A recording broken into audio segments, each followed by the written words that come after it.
श्रीमदाचार्यपर्यन्तां वन्दे गुरुपरम्परां यो नित्यमच्युतपदाम्बुजयुग्मरुक्माव्यामोहतर तदितराणि तृणाय मेने अस्मद्गुरोर्भगवतोऽस्य दयैकसिन्धो रामानुजस्य चरणौ शरणं प्रपद्ये माता पिता योतयस्तनया विभूतिः सर्वं यदेव नियमेन मदन्वयानां वाज्यस्य न कुलपतेर्वकुलाभिरामं श्रीमत्तदङ्ग्रीगणं प्रणमामि मूर्ध्ना भूतं सरस्य महदाह्वय भट्टनाथ श्रीभक्तिसार कुलशेखर योगवान् भक्ताङ्गिरेण परकालयतीन्द्रमिश्रान् श्रीमत्पराङ्कुशमुनिं प्रणतोऽस्मि नित्यं नादं पङ्कजनेत्रराम यमुना वास्तव्यमालाधरान् योगीन्द्रं कुरुकेशचन्द्रजलधिं गोविन्द पौराधिपौ भट्टार्यं निगमान्तयोगि जगदाचार्यो सकृष्णद्वयो वन्दे माधव पद्मनाभ सुमनः कोलेश देवाधिपान् नमो वेदांत वेद्याय जगन्मङ्गलयतवे यस्य वागभृतासारपूरितं भुवनत्रयं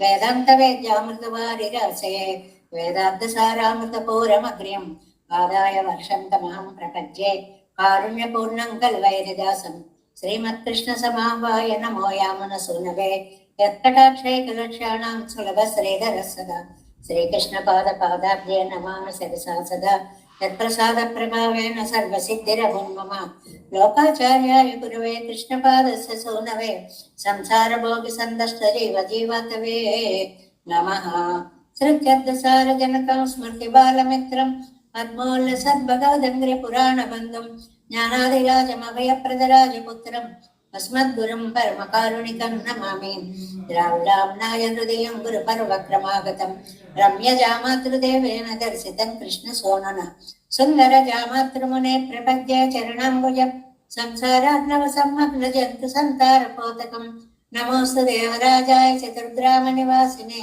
रामानुजार्यदासस्य सुताय गुणशालिने नमः श्रीशैलनाथाय कुन्तीनगरजन्मने प्रसादलब्ध परमप्राप्य कैङ्कर्यशालिने श्रीशैलेशदयापात्रं दीभक्त्यादिगुणार्णवं यतीन्द्रप्रवणं वन्दे रम्य जामातरं मुनिं श्रीरङ्गसिंहगिरिदेशिकपादसेवा प्राप्ताखिल द्रविडवेदरहस्यजातं श्रीगौतमान्वयजमाश्रितभागधेयं गोपालदेशिकमहं शरणं प्रपद्ये कौशिकान्वयसञ्जातं वेङ्कटार्यतनोभवं वेदान्ताचार्य सशिष्यं उडयवर्लुमां भजे श्रीमद्वेङ्कटरङ्गार्य शिष्यं सच्छिष्यसेवतिं श्रीलक्ष्मणार्यविबुधं संश्रये देवी दीप्तये ॐ अस्मद्गुरुभ्यो नमः भक्तामृतं विश्वजनानुमोदनं सर्वार्धदं श्रीशतकोपवाङ्मयं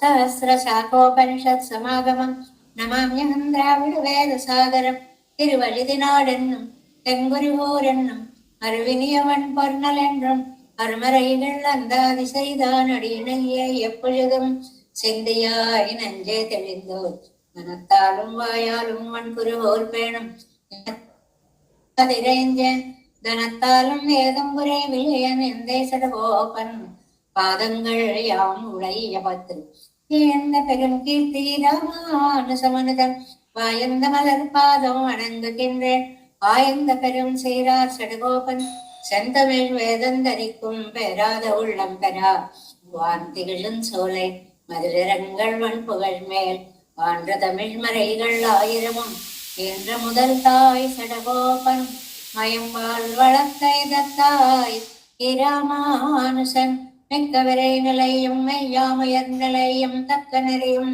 தழையாகி தொப்பியிலும் ஊழ்வினையும் வாழ்வினையும் ஓதும் குருகை அருகோம் யாழிசை வேதத்தையல் நம்மாழ்வார் திவ்ய திருவடிகளே சரணம் எம்பெருமானார் திவ்ய திருவடிகளே சரணம் ஜீயர் திவ்ய திருவடிகளே சரணம் ఓం అస్మద్గురుభ్యో నమః. జై శ్రీమన్నారాయణ. భాగవత గోష్ఠికి దాసోహాలు సమర్పిస్తూ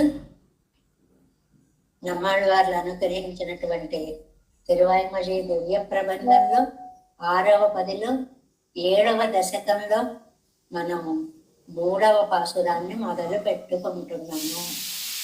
పాసురాల యొక్క నిర్మాణంలో ఎత్తుగడలో ఒక అందం కనిపిస్తే ఆ వ్యాఖ్యానంలో ఇంకా ఎన్నో అద్భుతమైనటువంటి అవి అనుభవించే హృదయాలకే తెలుస్తాయి అన్నటువంటి వ్యాఖ్యానాలు నంబిళ్ళయ్య గారు మనకి చాలా చక్కగా అందించారు.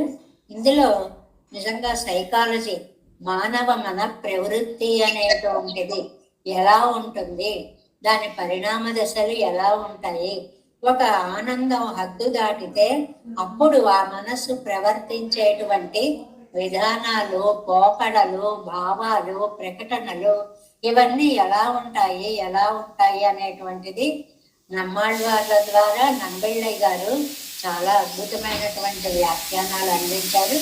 ముందుగా మనం 3వ పాసురాన్ని అనుసంధానం చేసుకుందాం.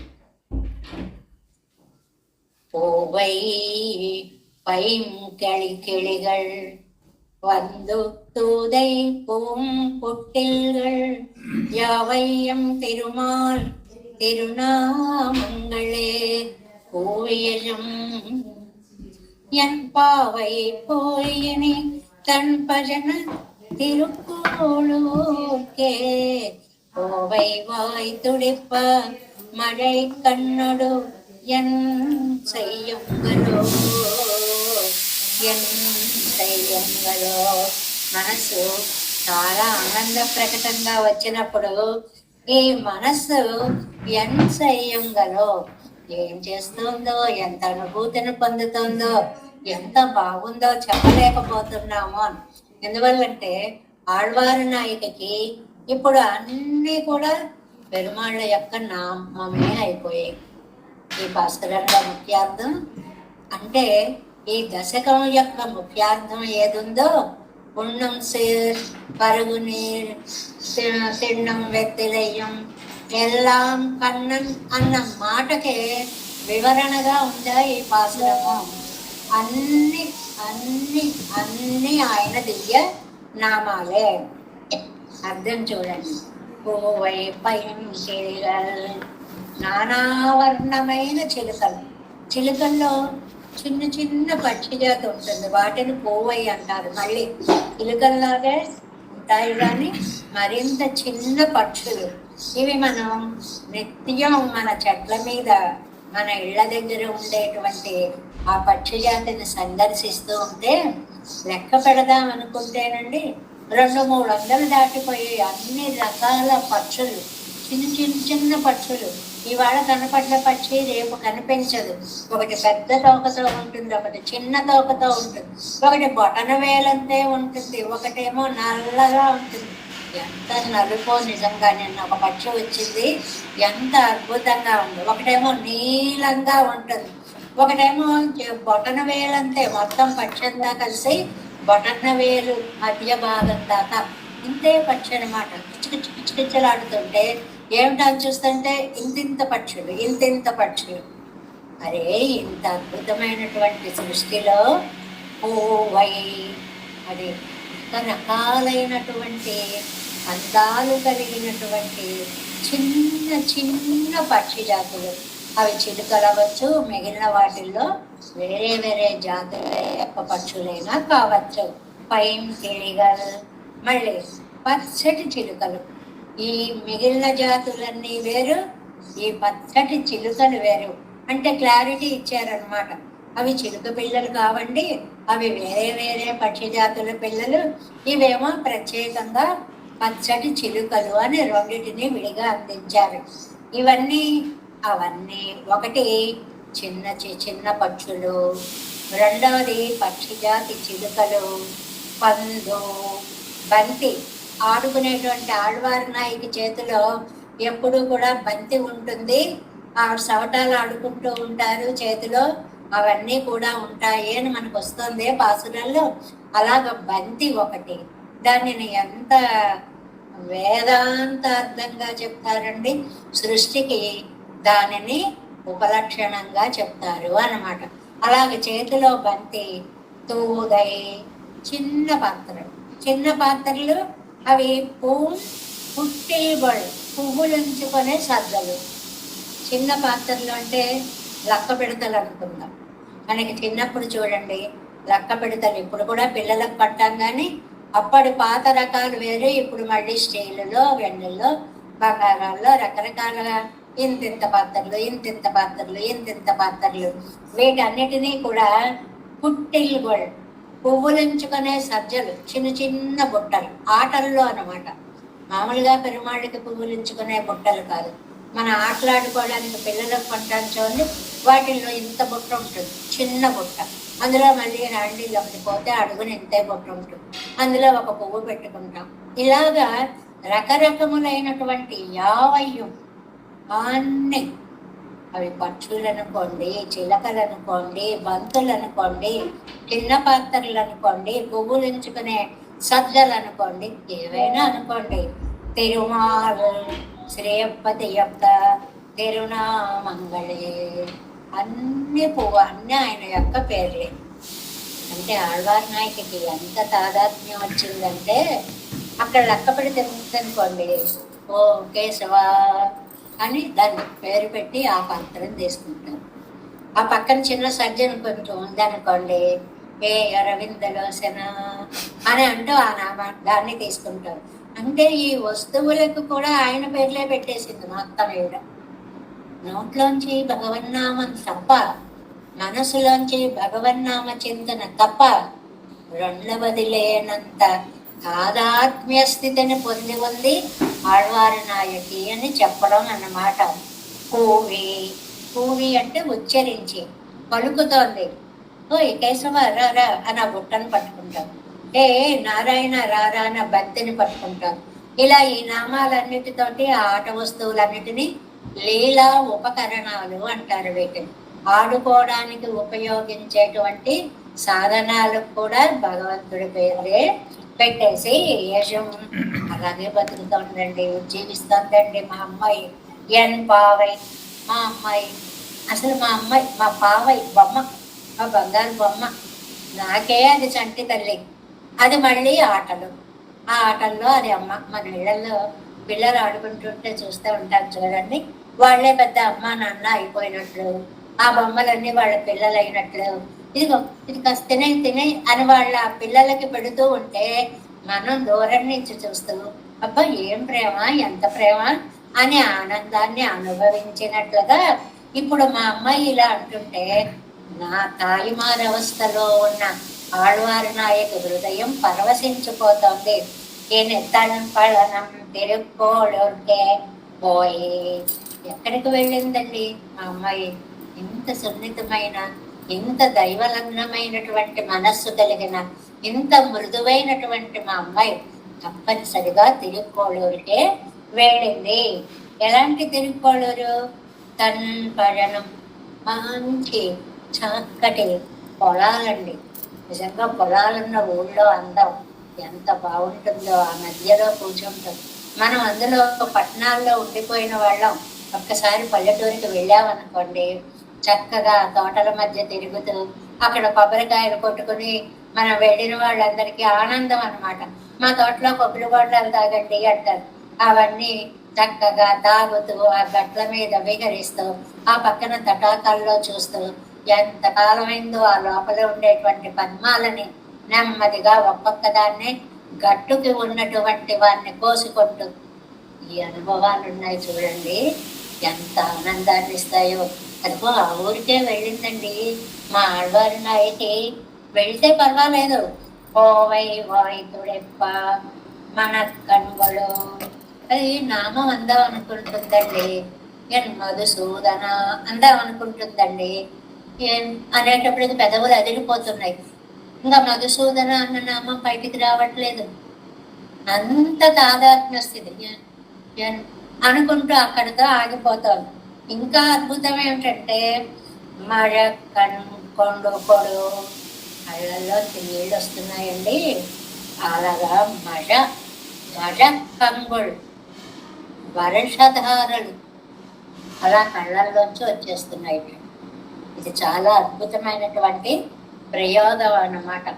శ్రీనాథుడు ఒక కావ్యంలో చాలా అద్భుతంగా రవిమనాక్షి నభోనభస్యాంబుదములకు నవవృష్టిధారలై అవతరించి అంటాడు.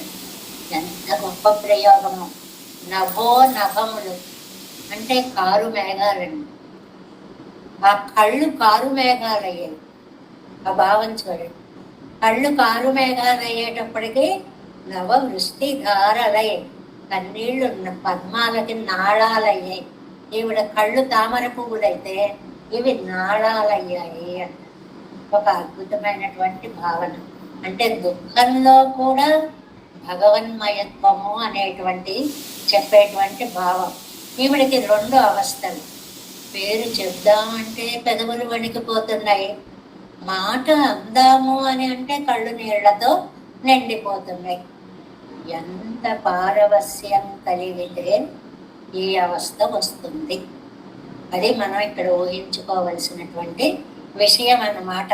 అలాగ వర్షధారల్లా ప్రవహించే జలాలతో నిండిన నేత్రాలతో అయ్యో మా అమ్మాయి అక్కడ ఏం చేస్తుందో ఏమిటో, అది అసలే మృదు స్వభావం, దానికి అసలే తలుచుకునేటప్పటికే పారవస్యం వస్తుంది. పారవస్యం వచ్చేటప్పటికి కళ్ళల్లో నీళ్ళు వచ్చేస్తాయి. అందామనుకున్న నామము పూర్తిగా అనలేకపోతుంది. అనలేకపోవడానికి కారణం కళ్ళల్లో ఆనంద బాష్పధారలు. ఇలాంటి అమ్మాయి అక్కడికి వెళ్ళి ఏమైపోతుందో ఏం చేస్తోందో అంటున్నారు ఈ పాసరల్లో. అంటే చిన్నపిల్ల ఎక్కడెక్కడికో వెళ్ళి ఏవేవో ఆడుకునే విహారాలన్నీ తిరిగేటువంటి అమ్మాయి ఈ పెరుమాళ్ళ యొక్క నామాలు అనాలి అని ప్రయత్నం చేస్తూ ఆ ప్రయత్నంలో తనకే తెలియకుండా అలా తిరుక్కోడూరికే వెళ్ళిపోయి ఏం అంటోందో ఏం చేస్తోందో ఏం భావాలో తెలియనంత ఆనందంగా గడుపుతోంది అంటున్నారు. ఇది పైకి పాసురంలా ఉన్నప్పటికీ పైకి మనకి అంతరార్థాన్ని లోపల ఏం చెప్తోంది అంటే, ఒక భక్తుడి యొక్క హృదయము భగవద్ ధ్యానంలో ఇంత తాదాత్మ్య స్థితిని పొందాలి. మనం ప్రతిరోజు తిరువారాధన చేసుకుంటూ ఉంటాం కదండి. ఆ చేసుకునేటప్పుడు మనకేదో ఒక ప్రొసీజర్ వస్తుంది. మన పెద్దవాళ్ళు చెప్పినదో ఓ పుస్తకంలో రాశారండి, శ్రీపతి స్థితిమాలలో అది అనుసరిస్తున్నామండి అని ఏదో ఒక తిరువారాధన క్రమం మనకు వచ్చేస్తుంది. అంత కూడా చేయలేని వాళ్ళు సంక్షిప్త తిరువారాధనలు చేసేవాళ్ళే ఎక్కువ ఉంటారు. ఏదో అక్కడ పెట్టేసి ఓం ఓం అనేసి వెళ్ళిపోయే పద్ధతులు కూడా ఉంటాయి. రకరకాలు ఈ ప్రపంచంలో ఉండేటువంటి పరిస్థితులు బట్టి వాళ్ళ వాళ్ళ అనుభవాలను బట్టి తిరువారాధనలు సాగుతూ ఉంటాయి. ఆ తిరువారాధన సమయంలో చదవవలసినటువంటి దాన్ని అంతటినీ చదువుతూ ఉన్నప్పుడు ఎదురుకుండా పెరుమాళ్ళు ప్రత్యక్షం అయ్యారా అన్నంత ఆనంద భావం కలిగినప్పుడు ఆ భక్తుడి యొక్క హృదయ స్థితి ఎలా ఉంటుందో ఆళ్వార్ల నాయిక యొక్క పరిస్థితి అలా ఉంది. ఆ ఒక్క విషయాన్ని మనం గ్రహించగలిగితే చాలు. అంటే మన హృదయం అంత మార్దవ స్థితిని పొందాలి. ఇది ఎలా ఉంది అంటే కరుడు కట్టిపోయి మట్టి గట్టిగా రాయి అయిపోతుంది చూడండి. పాషాణం అంటారు దాని పేరు. పాషాణం అంటే కొన్ని కాలాలుగా గడ్డ కట్టిపోయినటువంటి రాయి. మన హృదయాలు అలా ఉన్నాయి. భగవంతుడి యొక్క తిరునామము అనేటువంటిది ఆ జలాలు అలా వర్షిస్తూ ఉంటే అది ఎప్పటికో కరిగి బద్దలవ్వాలి. అది బద్దలైనప్పుడు ఒళ్ళు ఒకసారి రోమాంచ స్థితి రావాలి. అక్కడ పోసిన జలధారలు మీ కళ్ళల్లో ఆనంద బాష్పధారలుగా రావాలి. ఇంత చక్రం నడవాలండి. ఇలాంటి స్థితి మనకు వస్తుందా? ఎవరికి వాళ్ళమే పరీక్ష చేసుకోవడమే. దీనికి ఎవరో రెండో వ్యక్తి చెప్పగలిగిన సమాధానం కాదు. అంటే చేసేవి ఏదో ఒకటి చెయ్యాలిరా దేవుడా అని చేయకండి.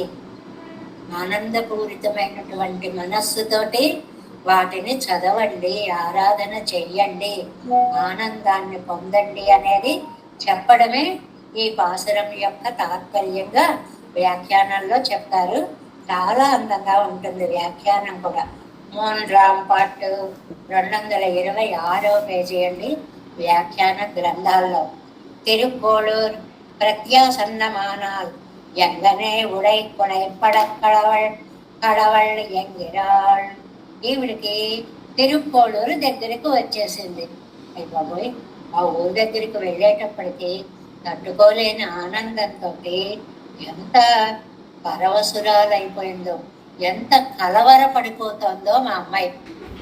ఏదైనా పొందాలి పొందాలి పొందాలనే ఆతృత ఒక్కసారి పొందేసేటప్పటికి మనం ఇప్పుడు భాషలో అబ్బా సన్ అయిపోయారండి, అబ్బా ఉక్కిరి బిక్కిరి అయిపోయారండి ఇలాంటి పదాలు వాడతామే.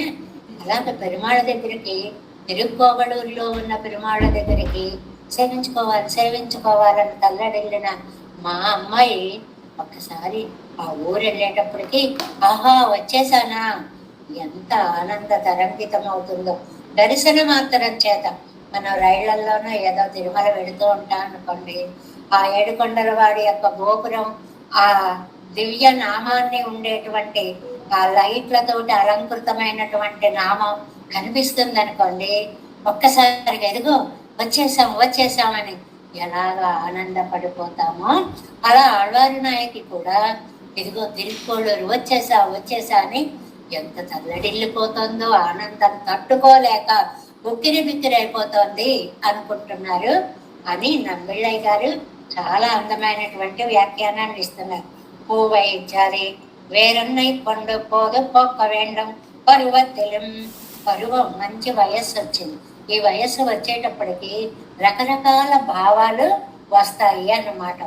ఆ ఆట వస్తువులతో ఆడుకునేటువంటి అలాంటి వయస్సు మా అమ్మాయిది. దేవుడి గురించి ఆలోచించే వయస్సు కాదు. ఇప్పుడు మీరు చూడండి, భగవంతుడి గురించి ఆలోచించాలి అంటే ఒక ఉపన్యాసం పెట్టామనుకోండి, 50 ఏళ్ళు దాటిన వాళ్ళు 60 ఏళ్ళు దాటిన వాళ్ళే ఉంటారు. ఎందుకంటే దేవుణ్ణి తలిచే వయస్సు ఏదో పెద్దవాళ్ళు అయిపోయాక అని ఒక భావం వచ్చేసింది ప్రపంచంలో. అలా కాదండి, ఈ ఆత్మని ప్రతి క్షణం వర్ధిల్ల చేసేటువంటి భగవన్నామమే ఆహారం అనే చింతన సమాజంలో కనపడడం లేదు.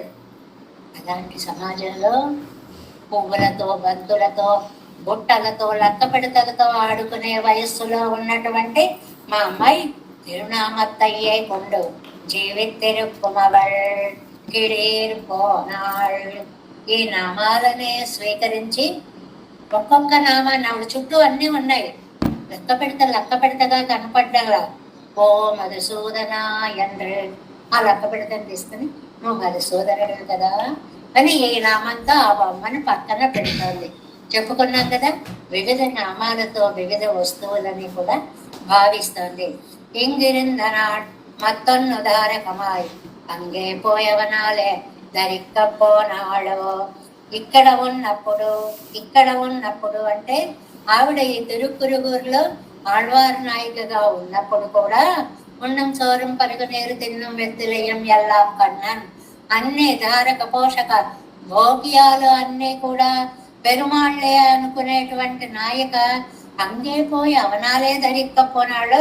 అక్కడికి వెళ్ళేటప్పటికి అమ్మో ఈవిడ భరించగలుగుతుందా ఈ ఆనందాన్ని అని పూవై తొడక్కమాన లీలోపకరణంగళాల్ పిరక్కుం హర్షమెల్లాం.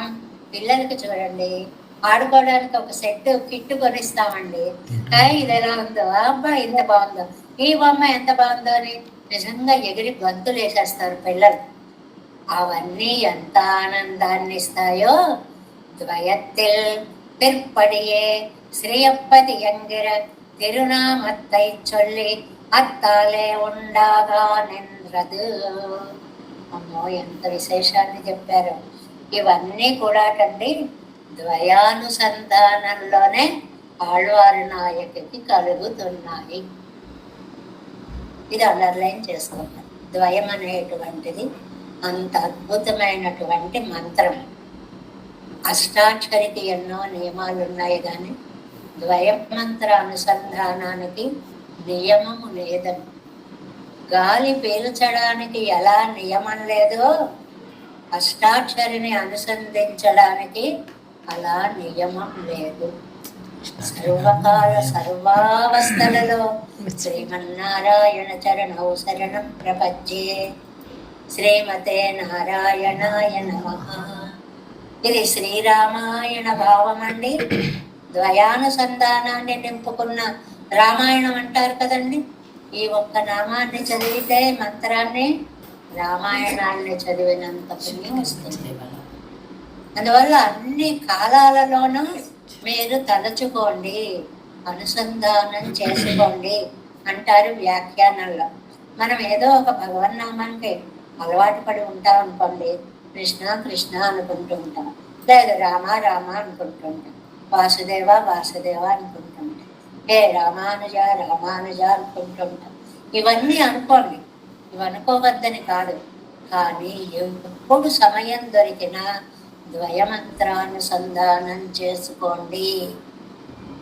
ఆ మంత్రానుసంధానం వల్ల సర్వ వాంగ్మయాన్ని పఠించినంత శక్తి వస్తుంది, అలాంటి బలం ఇస్తుంది. ఇప్పుడు మామూలుగా చాలా నీరసమైపోయినప్పుడు ఏదో ఆ ఇంజక్షను, ఈ బలం ఇచ్చే టానిక్లు, ఈ క్యాప్సూల్స్ ఇవన్నీ ఇస్తారనుకోండి, నెమ్మదిగా వర్క్ చేస్తూ ఉంటాయి. అలా కాదండి, సిలిండర్ పెట్టేస్తారు, ఎక్కించేస్తారు, ఈ ఇంజక్షన్లు అవన్నీ దాని ద్వారా పంపించేస్తారు. శరీరానికి బలము ఒక గంటలో ఒక పూటలో వచ్చేస్తుంది.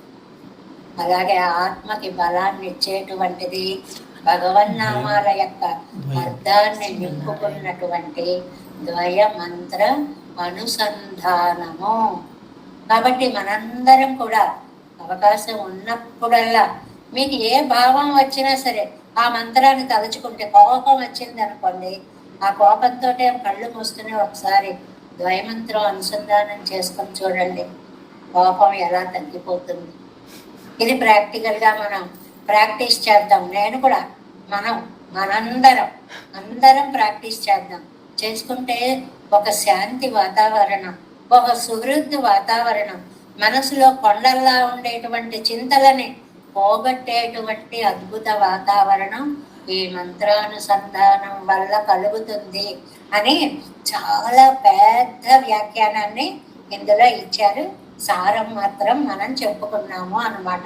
ఇలా చెప్పుకుంటుంటేనే ఒక పాసరం అవ్వట్లేదు. కింద నిజంగా జీయరరుంబదాన్ని అంతటినే చదివితే మనం కొన్ని ఏళ్ళు చెప్పుకోవాల్సి ఉంటుంది అని. శ్రీయప్పతియంగర తిరునామత్తై చొల్లి అత్తాలే ఉండగా నిండదు ஊரும் நாளும் உலகமும் தன்னை போல் எங்கரபடியே இவைதாம் తిరునామత్తై చొల్లిత్తానాలాగాదో.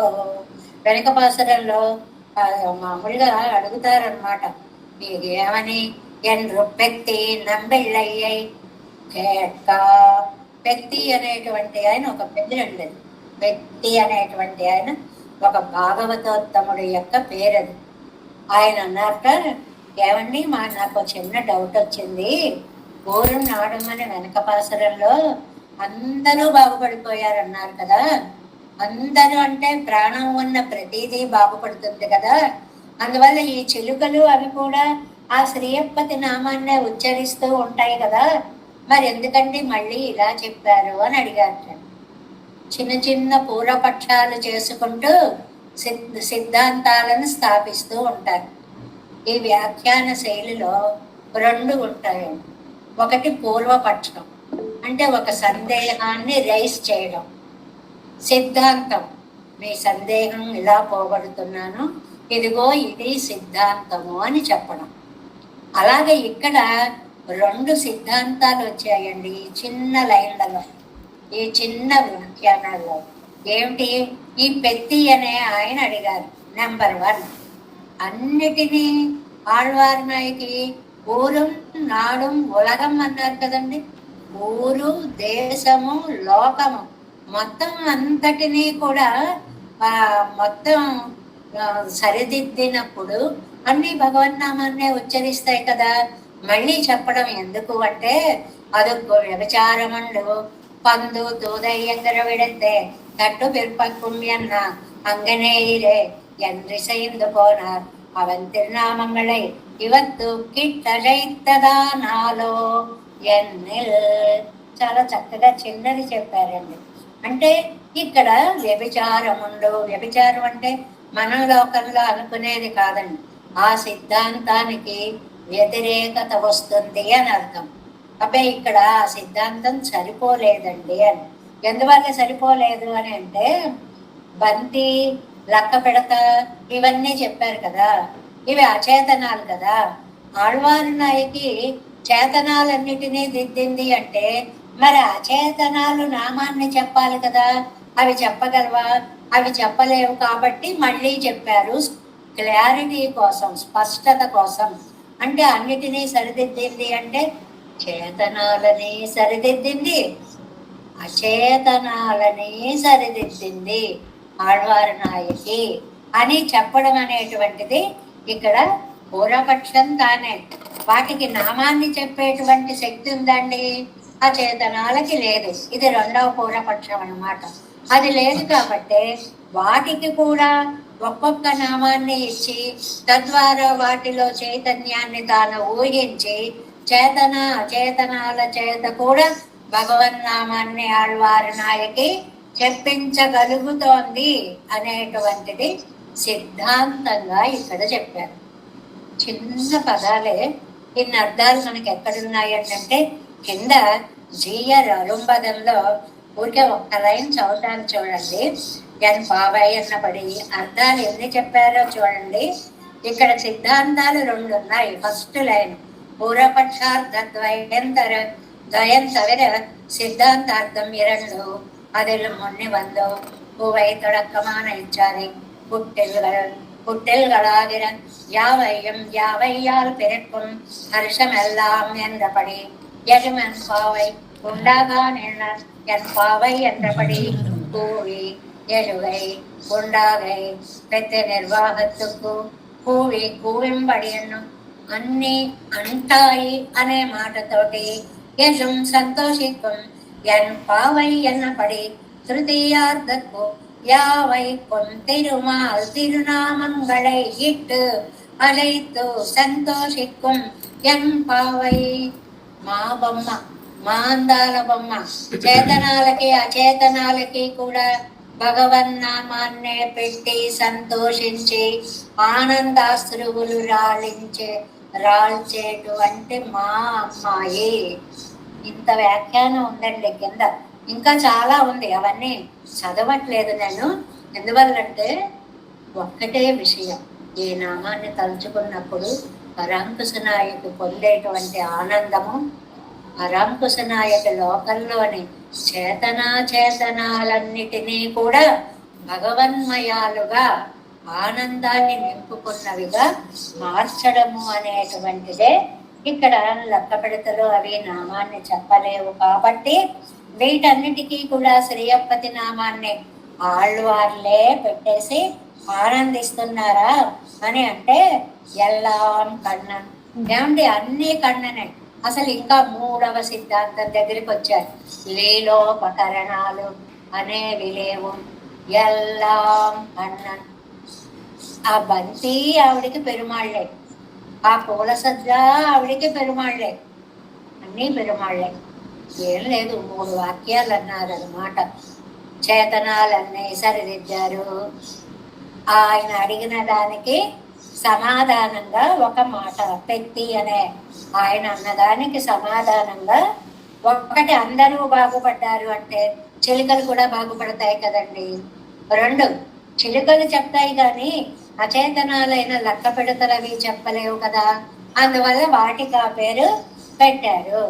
అబ్బే, ఇంకా 3వది అసలు చిలుక లేదు, లక్క పెడత లేదు, బుట్ట లేదు.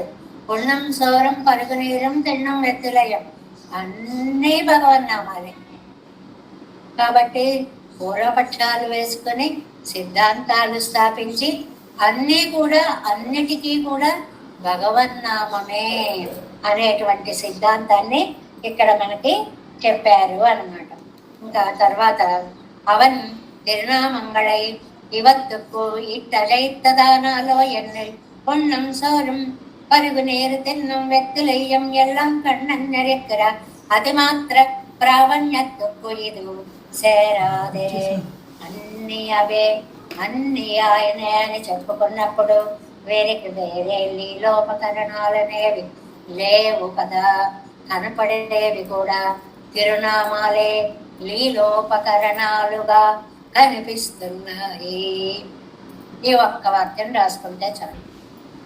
ఆ కనపడేటువంటివన్నీ భగవంతుడి తిరునామమే లీలోపకరణంగా ఆళ్వారి నాయకికి చక్కగా కనిపిస్తోంది అనేటువంటిది పోవై ఇత్యాది అని. తిరునామ చువడు అరింద పిన్బో, చువడు అంటే రుచి అండి. తిరునామం యొక్క రుచి మనకి తెలిసిందనుకోండి, లీలోపకరణ దర్శనము ఇవడకు అసహ్యమాయిరెందరెక్కం. ఇంకా ఈ లీలోపకరణాలన్నీ అసహ్యాలయ్యాయి. అసహ్యం అంటే మనం మాట్లాడే అసహ్యం కాదని, భరించలేకపోతోంది అని అర్థం. సహ్యము కానిది అసహ్యం అంటే భరించలేకపోవడము. ఆ గిన్నె ఇది గిన్నె కాదు, ఇది కేశవుడు పేరు కలది. ఆ సజ్జ ఇది సజ్జ కాదు, ఇది నారాయణుడి పేరు కలది. వాటన్నిటికీ కూడా నామాలే వచ్చేస్తున్నాయి తప్ప ఉపకరణం లాగా ఆళ్వారి నాయకికి కనిపించడం లేదు. దీన్ని చూడండి, రామాయణంతో పోల్చారు. ఎంత బాగుంటుందో ఈ ఘట్టం. శ్రీ భరతాశ్వానుడయ్య రాజ్య దర్శనం అవనొక్కు అసహ్యమానా పోలే. చాలా అద్భుతమైన పోలికండి. భరతుడు వచ్చాడండి. వచ్చేటప్పటికి వాళ్ళమ్మ 100 సార్లు వచ్చింది. ఇప్పటికీ ఎప్పటికప్పుడే అది అతృప్త అమృతం. నిజంగా మనస్సులో భరతుడు యందు ఎంత ఆనందాన్ని గార్గత్యాన్ని కలిగిస్తుందో ఈ సందర్భం అనిపిస్తుందండి. వచ్చాడు గబగబా అమ్మ దగ్గరికి వెళ్ళాడు. ఏమిటోలా ఉంది దేశం అంతా. అమ్మా అని అనబోయాడు. హే రాజన్, వచ్చావా రాజా అంది వాళ్ళమ్మ. రాజన్ అనే పదం తగిలేటప్పటికీ గుణపం గుచ్చేసినట్టు అయిపోయిందండి భరతుడికి. ఏంటి పిలుపు? ఎవరు రాజుగారు? నా అన్నగారు ఉండగా నేను రాజుని ఎలా అవుతాను? ఇలాంటి పిలుపు పిలిచిందేంటి అమ్మ? అసహ్యమాన పోలే చక్రవర్తికు శాస్త్రార్థంగల్ పన్నినవన్రు నా ఇరుపడు అంటే చక్రవర్తికి శాస్త్రార్థంగల్ పన్నినవన్రు. చాలా మంచి మాట. శాస్త్రార్థంగల్ అంటే ఉత్తర క్రియలు చేసిన తరువాత. నెమ్మదిగా తెలిసింది తండ్రి గారు పరలోకం ఏగారని. ఆయనకి శాస్త్రార్థంగల్ పన్నినవన్రు. శాస్త్రార్థంగల్ శాస్త్రము చెప్పినట్లుగా ఉత్తర క్రియలన్నీ అంటే తీసుకువెళ్ళడం, చర్మ కైంకర్యం చేయడం, ఇవన్నీ చేసిన తర్వాత నా ఇరుపాడు అంటే తెల్లవారిందండి. ఉదయకాలమే మరి కళ్ళకి కట్టినట్లు వర్ణించేస్తారండి నంబళ్ళయ్య గారు. వచ్చాడు. ఏడుపు వచ్చేస్తోంది. ఏం చేయాలో తెలియదు. సరే, చేసేటువంటి పనులన్నీ ఇవన్నీ అన్నయ్య కదా చేయాలి, నేను చేయవలసి వచ్చిందే. నాకు అదృష్టమే అవ్వచ్చు కానీ పెద్ద కుమారుడు ఉండి చేయలేకపోయాడే. ఇలాంటి దుఃఖాలన్నీ మనస్సులో చోటు చేసుకున్నాయి. సరే, ఎలాగో పూర్తయిపోయింది. తెల్లవారింది, ఉదయమైంది. కైకేయి పన్నిన కస్మలెత్తుకు నామం కీజోలై ఇట్టోమెన్నో నాటార్ నినైతిరుపదొన్నుండు. ఇక్కడ ఉందండి అంతా కూడా. ఏమిటి అని అంటే, కైకేయి చేసినటువంటి నిర్ణయానికి తాను కూడా నామం కీజోలై ఇట్టోం ఎన్రు, నేను అంగీకరించి వంత పాడాననుకుంటుంది లోకం. భరతుడు ఏమిటండి, ఏదో వెళ్ళినట్టు వెళ్ళి వాళ్ళ అమ్మ ద్వారా అడిగించాడండి ఇవన్నీ. చాలా తెలివైన వాడు. ఆ అమ్మ ద్వారా అడిగించి దాన్ని రాజు కావడానికి పూర్వరంగం సిద్ధం చేసుకుని వచ్చాడండి అనే మాటలు అక్కడక్కడ రాజన్ననే పిలుపులో అతనికి తోస్తున్నాయి. పరివారం అంతా కూడా ఒక మహారాజుకి వంగినట్లుగా ఉంటారు కదండి. ఏమిటి మీరందరూ నన్ను రాజులాగా ఇలాగా చూస్తున్నారు? కీజోలై ఇట్టుమెన్లు నాటార్ నినై తిరుపదొన్రు. అమ్మ బాబాన్ని నేను సమర్థించినట్లా మీరందరూ అనుకుంటున్నారా? అదోషం నమక్కిల్లై ఎన్ అర్విక్క వేణం ఎన్ను కుక్కాన్. చీ, ఆ దోషం నాకు లేదు. పొరపాటున కూడా నేను రాజును అవ్వాలి అనేటువంటి భావం నాకు కలలో కూడా లేదు. వేణం రాజలోకం అడంగలం తిరండు కర్తానానవనై సింధోం. ఈ రాజలోకం అంతా మిగిలిన వాళ్ళందరూ ఎవరో ఒక రాజు ఉండాలి కదండి, అరాజకంగా రాజ్యం ఉండకూడదు కదా. భరతుడికి పట్టాభిషేకం చేసేద్దాం. ఈ చేసేద్దాం అనుకున్న వాళ్ళలో అందరి మనసుల్లో పాపం భరతుడు వచ్చాడు చేద్దామనే మంచి భావం ఉందో, భలే రంగం తయారు చేసుకున్నాళ్లే ఆయనకే చేసేద్దాం అనేటువంటి వ్యంగ్య భావన ఉందో, వీటన్నిటినీ కూడా పోగొట్టాల్సిన సమయం నాకెప్పుడు వచ్చింది అనుకున్నాడు భరతుడు. ఎందువల్ల కర్తానానవనైజందం, కర్త అయినటువంటి మహారాజు గారు, ఇక్కడ కర్త అంటే దశరథుడుంది. దశరథ చక్రవర్తి వెళ్ళిపోవడం వల్ల ఇన్ని కష్టాలు వచ్చాయి. అంతేకాదు, అనంతరం ప్రాప్తరానవర కాడేరపోయినండ్రారు, తర్వాత ప్రాప్తము రాజ్యము చేరవలసిన అధికారము కలిగినటువంటి మహానుభావుడు కాడేరపోర అడవుల పాలయ్యాడు. నాన్నగారు చూస్తే స్వర్గం పాలయ్యాడు, అన్నయ్య చూస్తే అడవుల పాలయ్యాడు. ఇని రాజపుత్రర్களில் నిన్నారై కొండు.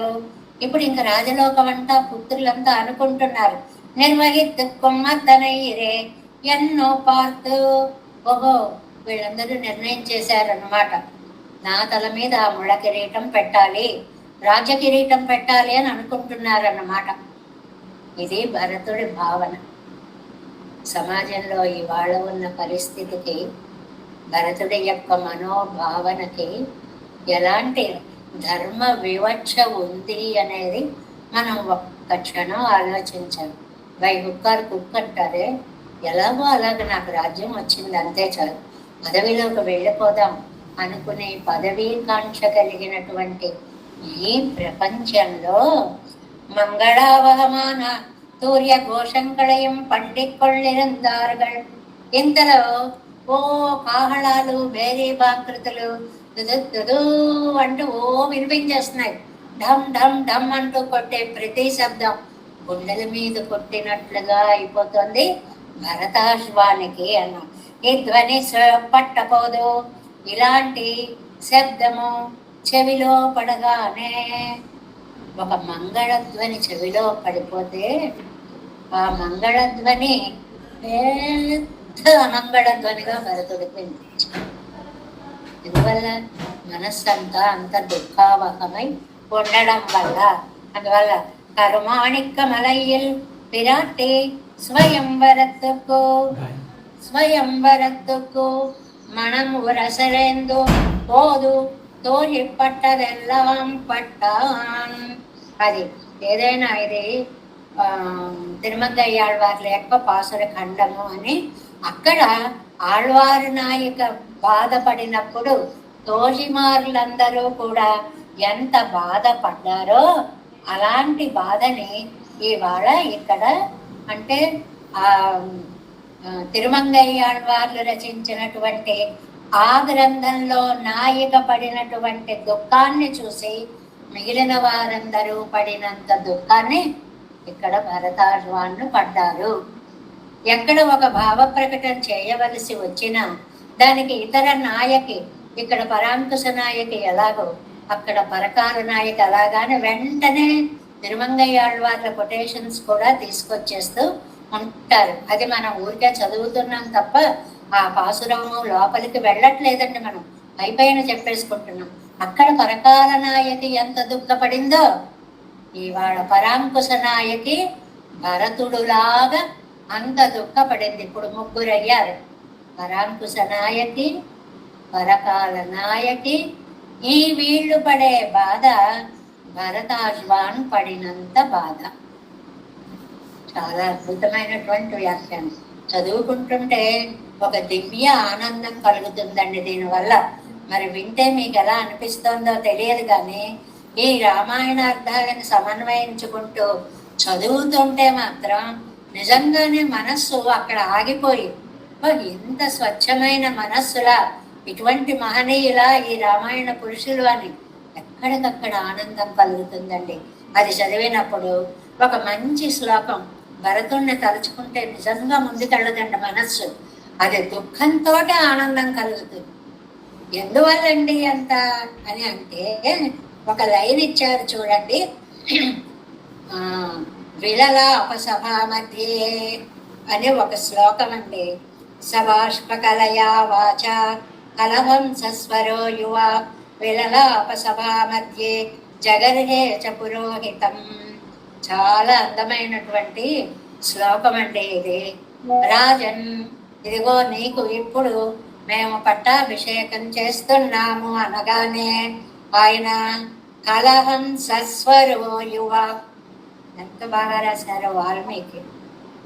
ఎక్కువ ఆనందంగానే ఎక్కువ దుఃఖంగానే వచ్చినప్పుడు శబ్దం కంఠంలోంచి బయటికి పూర్తిగా రాదు. దాన్ని గార్గద్యం అంటారు. అలాంటి స్వరంతో మాట్లాడటండి భరతుడు. గట్టిగా ఏడుపు కూడా రాలేదు, ఎక్కిళ్ళు మాత్రమే వినిపిస్తున్నాయి. అంతటి ప్రభు భక్తి, రామచంద్రుని పాదాల మీద అటువంటి భక్తి తాత్పర్యాన్ని కలిగినటువంటి వాడు విలలాప సభా మధ్యే. ఒక్కసారి అది సభ అనేటువంటి మాట కూడా మర్చిపోయాడండి. ఏడుస్తూ అలా కిందకి కూలిపోయాడు, మోకాళ్ళ మీద కూర్చుండిపోయాడు. తని ఇడతిల్లన్రో పడి కొడుపదు, అది తనకు శేషత్వమిలే స్వరూపం. ఇక్కడ పెద్ద సిద్ధాంతాన్ని చెప్పారండి మన దుఃఖాన్ని డైవర్ట్ చేయడానికి. ఏమిటి అంటే జీవాత్మకి స్వరూపం ఏమిటంటే శేషత్వం. ఈ స్వరూపత్తై ఇదే అపహరిక్కను నైతిరదు. నా శేషత్వాన్ని మీరు నిలువు దోపిడీ చేయాలనుకుంటున్నారా? నేను రాముడికి చెందినవాడి అనేటువంటి పారతంత్ర జ్ఞానాన్ని మీరు దోచుకుపోదాం అనుకుంటున్నారా? నన్ను రామ భక్తుడిగా మీరెవరు గుర్తించడం లేదా? జగర్హేచ. ఇంకా ఒక్కసారి ఆ దృష్టి పక్కనున్న వశిష్ఠుల మీద పడింది. ఏమిటండి వశిష్ఠ మహర్షి, మీరు పురోహితులు. జగర్హేచ పురోహితం, మీరు పురోహితులండి. పురోహితులు అంటే ఏమిటండి? ముందు జరగబోయేటువంటి పురహాహితం పశ్యతీతి పురోహిత. ఇదిగో నీకు మంచి చేద్దామని అనుకునేటువంటి వాడు పురోహితుడు. ఊరిగా మంత్రం చెప్పి వెళ్ళిపోయేవాడు కాదండి పురోహితుడు అంటే. మన యొక్క సౌఖ్యాన్ని మన జన్మున్నంత వరకు కోరేటువంటి మంచి మనస్సు కలిగినటువంటి వాడు వశిష్ఠ భగవాన్. మీరు అలాంటి వారు కదా. మీరు నా పారతంత్ర్యాన్ని పక్కన పెట్టి, నా శేషత్వ ధర్మ పక్కన పెట్టి నన్ను రాజవమంటారా? జగర్హే. ఎలా పురోహితులయ్యారండి మీరు అసలు? మా పురోహితుల్ని చేసుకున్నారండి. తండ్రి దాకా వెళ్ళిందా పాపం. ఏమి హితం చెప్తున్నారు మీరు? చూడండి ఒక మాట ఇక్కడ చాలా సరదాగా, ఇంత దుఃఖంలో ఒక సరదా మాట ఇచ్చారండి. సంధ్యావందన దుఃఖు పిట్టర్పారై శిష్య గర్గై పన్నుమా పోనే. పూర్వం అండి, ఇప్పుడు ఎక్కడ కనిపిస్తున్నాయి? 100 ఏళ్లలో ఒక ఇల్లు. నిత్యం సంధ్యావందనం చేసుకునేటువంటి పిల్లలు ఆటలాడుకుంటూ సాయంత్రం సంధ్యావందనం మర్చిపోతే సంధ్యావందనకు పిర్పట్టారై శిష్ట గర్గై పండుమా పోలే. వెనకబడిన వాళ్ళని, టైం అయిపోతుంది, వీళ్ళ ఆటల్లో వీళ్ళున్నారు, రే ఆటలు ఆపండిరా, వెళ్ళి ముందు సంధ్యావందనం చేసుకోండి, ముందు పారాయణ చేసుకోండి అని ఎలా మందలిస్తారో అలా వశిష్ఠుడిని మందలించారు. ఏమండి, వశిష్ఠుల వారు కులగురువు, ఆయన్ని మందలించడం ఏమిటండి అంటే తన శేషత్వ జ్ఞానాన్ని పారతంత్ర జ్ఞానాన్ని దోచుకుంటుంటే, తనకే ఒక ఉనికి లేకుండా చేస్తుంటే నిందించవద్దా? ఎంత గొప్పవాళ్ళైనా సరే. కానీ పురోహితం ఇక్కుడిక్కు నాంగల్ కైవాంగీరిక్క, ఈ మర్యాదని మేము దూరమై ఉంటే, అంటే లోకమంతా కూడా ఆ అన్నగారు ఉన్నా పర్వాలేదండి, ఎక్కడికో వెళ్ళిపోయాడు కదండి, తమ్ముడికి రాజ్యం పట్టం కట్టేయండి అని అంటుంటే, నే మున్నోడి కార్యంగల్ நடத்தக்கடவதாக చమైందపడి చాలా వజిదాయిరందదు. ఆహా, మీరేమో వాళ్ళ భావాలన్నిటినీ కూడా చక్కగా నిజం చేస్తూ పురోహితుడు వా నువ్వు నన్ను అన్నగారుండగా రాజ్యాన్ని చేపట్టమంటున్న వారు మీరా పురోహితులు. సభా మధ్యే జగర్హే, ఇక్కడ అనొచ్చు ఇక్కడ అనకూడదు అన్న భావన రాలేదండి భరతుడికి. సభా మధ్యే నియమాతిక్రమం రహసి బోధయే తెంగిర నిలయ్యై కులయత్తాం. ఇది అండర్లైన్ చేసుకోవాలండి. ఇది మనందరికీ పాఠం. మన పెద్దవాళ్ళు ఉన్నారనుకోండి, ఏదో చదువుతూ తప్పు చదివారనుకోండి, లేదో తప్పు చెప్పారనుకోండి, ఇదిగోండి మీరు తప్పు చెప్పేస్తున్నారండి, ఇదిగోండి మీరు ఇక్కడ చెప్పాలండి అక్కడ చెప్పట్లేదండి, ఇలా అనకూడదు. ఎంత స్పష్టంగా రాశారో చూడండి. నియమ అతిక్రమం రహసి బోధయే, అందులో నలుగురిలో అసలు వేలెత్తి చూపించకూడదు. ఏమండి మరి తప్పు చేస్తుంటారా నోరు మూసుకుంటారా? అక్కర్లేదు. తర్వాత రహసి బోధయే, ఇదిగో ఇలాగ జరిగింది కదా, ఇలా చెప్పాలి కదా, అలా వచ్చిందేమిటి, అంత గౌరవాన్ని పెద్దల ఎడల చూపించాలి. అందువల్ల తొందరపాటుతనం మనకి పనికి రాదు. బాబా ఎంత పాఠం అండి ఇది అంటే, స్వామి ఇక్కడ కాదండి అదండి ఇదండి అదండి, మనకేదో తెలిసినట్లుగా మనం సలహాలు ఇచ్చేస్తుంటాం. అలా ఉచిత సలహాలు ఇవ్వవద్దు.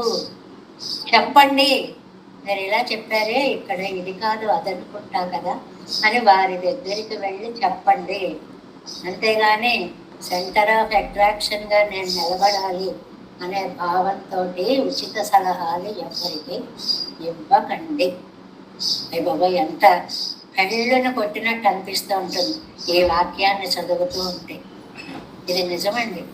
పెద్దలకి మనం ఎక్కడ పడితే అక్కడ ఎలా పడితే అలా సలహాలు ఇవ్వకూడదు. చెప్పండి, మీ మనసులో భావం ఆవిష్కరించండి, ఏకాంతంలో చెప్పండి, ఎవరు లేనప్పుడు చెప్పండి, గౌరవార్హంగా చెప్పండి. ఎంత ఎంత క్లియర్గా నియమాతిక్రమం రహసి బోధయేత్. ఎక్కడిదండి ఇది? పాపస్తంభ ధర్మంలో వాక్యం అండి. మనం చెప్పుకున్నది వంటిది కాదు. పాపస్తంభ సూత్రాలు అని ఉన్నాయండి. అలాంటి గొప్ప ధర్మశాస్త్రాల్లో చెప్పబడినటువంటి ఒక సలహా. ఎంగర నిలయ్యై కులైతాన్ పురోహితత్వమాగిర హేతు కలిగయ్యినాలే. ఎందుకండి మీరు పురోహితులు అంటే ఏంటండి? మా మంచిని ముందు జరగబోయే మంచిని చెప్పేవారు కదా, ఇదేనా మంచి? మా అన్నయ్య కాసేపు అలా వెళ్ళినంత మాత్రాన నేను ఉట్టి కట్టుకుని ఊరేగుతానా? ఈ ఐశ్వర్యాలన్నిటినీ కూడా రాజ్యంచాహంచ రామస్య. ఎంత గొప్ప స్టేట్మెంట్ ఇచ్చారండి. భరతుడు అనగానే ఈ పదం ఒక్కటి గుర్తున్నా చాలనిపిస్తుందండి. శేషవస్తు కళిలే ఒండ్రయొండ్రాడుమో. ఏమండి, ఎన్నో వస్తువులు ఉన్నాయి భరతుడికి సంబంధించినవి, శేష వస్తువులు. మిగిలిన వస్తువులు ఉన్నాయి. వెళ్ళేటప్పుడు అన్ని ఆయన యొక్క వస్త్రాలు ఉన్నాయి, ఆయన వేస్తున్న చెప్పులు ఉన్నాయి. అన్నీ ఎలాంటివో. రాజ్యంచ అహంచ, రాజ్యము నేను కూడా రామచంద్రుడికి అంతే. నేను కూడా ఆయన యొక్క సామాగ్రిలో ఒకణ్ణే, నేను స్వతంత్రుణ్ణి కాదు. ఎన్ని చోట్ల చెప్పిందండి రామాయణం. పరవానస్మి కాకుత్స. రామచంద్ర పరవానస్మి అంటాడు లక్ష్మణుడు. నేను స్వతంత్రుణ్ణి కాదయ్యా, నువ్వు ఆజ్ఞాపిస్తే చేసేవాడిని. అలాగే మా అన్నయ్య ఆజ్ఞాపిస్తే రాజ్యంచ రామస్య శేషవస్తు కళిలే ఒన్నాడుము. ఇవన్నీ ఇంకా వివరాలుగా చెప్పుకుంటూ వెళ్తే అండి ఒక పాసురం కూడా ఇవాళ పాసురం అయిపోతుంది అనుకోండి. అలా కావట్లేదు. ఎందుకంటే ఇవి మనకి నీతిని నేర్పుతున్నాయండి, సమాజంలో ఎలా బ్రతకాలో చెప్తున్నాయి, సిద్ధాంతాలను స్థాపిస్తున్నాయి. అంగనేయ మన్రు రాజ్యం తానన కుక్కడ వదానాలో రాజ్యం మాట్లాడుతుందండి. ఇదిగో ఇలా ఉండాలి నువ్వు అని చెప్తుందా? అలాగే భరతుడు కూడా రాజ్యం లాంటి వాడే. ఆయన మాట్లాడలేడు, ఆయన చెప్పలేడు, ఆయన స్వతంత్రుడు కాడు. ధర్మం వక్తుం విహార్హసి లోకத்திலே தமப்பனார்மையம் தம்மையன்மார்மையம் அச்செய்து தாந்தாம் ராஜ்யத்தை கை கொண்டு போருவதன்னுண்டோ. రోజులు ఎలా ఉన్నాయంటే తమప్పనార్మయ్యం, తండ్రిని చంపేసి రాజ్యాలు తీసుకుంటున్నారు. తమయన్మారయ్యం, తన వాళ్ళని కూడా, అంటే వాడా వీడా లేదు, పోతే చాలు వాడు. ఎందుకండి పేపర్లో చూస్తున్నాం కదా, ఎక్కువ ₹1,00,00,000 ఇన్సూర్ చేశాడు అనుకోండి, తప్పమని ఆ తండ్రి మన్నాడికి ఎగిరిపోతాడు. ఎలా పోయాడో దేవుడికి తెలియాలి. ఎందువల్ల ఆ డబ్బంతా వస్తుంది కాబట్టి. ఆ కథలు మనం వర్ణించుకోక్కర్లేదు. ఈ వాక్యానికి అర్థం అదనమాట. తమప్పనారిని, తండ్రిని తోడబుట్టు వల్ని కూడా నశింపచేసి ఆ చేదు తాందాం రాజ్యత్తై గైకొండు పోరువదుండ్రుండు. అలా కదా లోకం ఉంది. డబ్బు కోసం అందరినీ చంపడానికి సిద్ధపడినటువంటి ఈ లోక ధర్మాన్ని నాకు మీరు కట్టబెడుతున్నారా? అదేంద వ్యక్తియులం సయ్యం ఎన్నిరాదే కొళ్ళై. ఏమండి వశిష్ఠ మహర్షి, నా వ్యక్తిత్వం ఏంటో మీకు తెలియదా?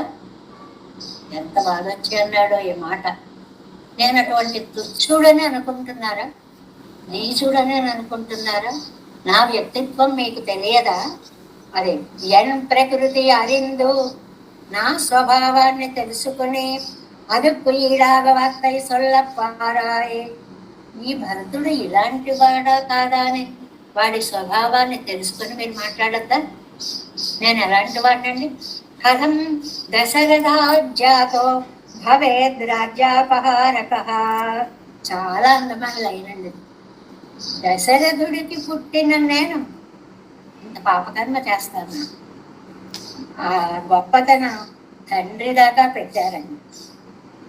మనం ఒక చెడ్డ పని చేసేటప్పుడు తల్లిదండ్రుల్ని తలుచుకొని, అలాంటి వంశంలో పుట్టిన మనం ఇలాంటి గేణ మన పైనే చెయ్యకూడదు అనే దెబ్బ అడుగడుగున తగులుతూ మేల్కొలుపుతూ ఉండేటువంటి వార్త ఇది.